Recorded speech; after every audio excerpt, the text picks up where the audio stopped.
Hello বন্ধুগণ, আপনারা কেমন আছেন? আশা করব আপনারা ভালো আছেন। আমরাও বেশ ভালো আছি। তো এই শ্রাবণ মাসে দিনগুলো আপনারা কেমনভাবে কাটাচ্ছেন? আমাদের তো বেশ ভালো কাটছে এই শ্রাবণ মাসটা। বৃষ্টি পড়ছে আর তেমনি একদম প্রচণ্ড গরম যাকে বলে, একদম চ্যাপচ্যাপে গরম।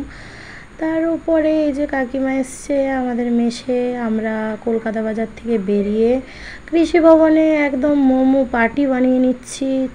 চিকেন পকোড়া, মোমো, চোখে মুখে জল আমাদের।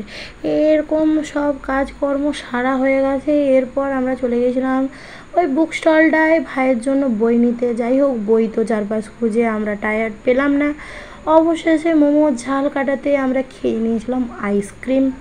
তিনজন তিনটে আলাদা আলাদা ফ্লেভারের আইসক্রিম নিয়েছিলাম। আমার আবার কেন জানি না এখন এই বাটি আইসক্রিমগুলো বাচ্চাদের মতো খুব নেশা হয়েছে। সেই ঠান্ডা ঠান্ডা আইসক্রিমটা লাগলো। তারপরে হঠাৎ করে টোটো করে আমরা চলে গিয়েছিলাম কোথায় বলুন তো? মাচানতলা। প্রথমে ভেবেছিলাম মাচানতলায় যাব, কিন্তু এখানেই আমাদের অর্ধেকটা সময় চলে গেল।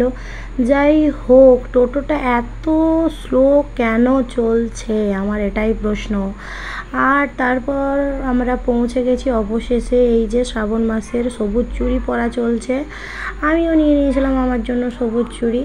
মা বললো বলে পরলাম, নইলে ভেবেছিলাম মা খুব চিল্লাবে, ওই জন্য পরিনি।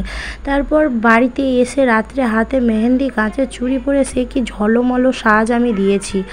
যাই হোক, আলটিমেটলি মেহেন্দি পরতে আমার খুবই ভালো লাগে, আর কাঁচের চুড়ি না পরলেও চুড়ি পরতে আমার ভালো লাগে।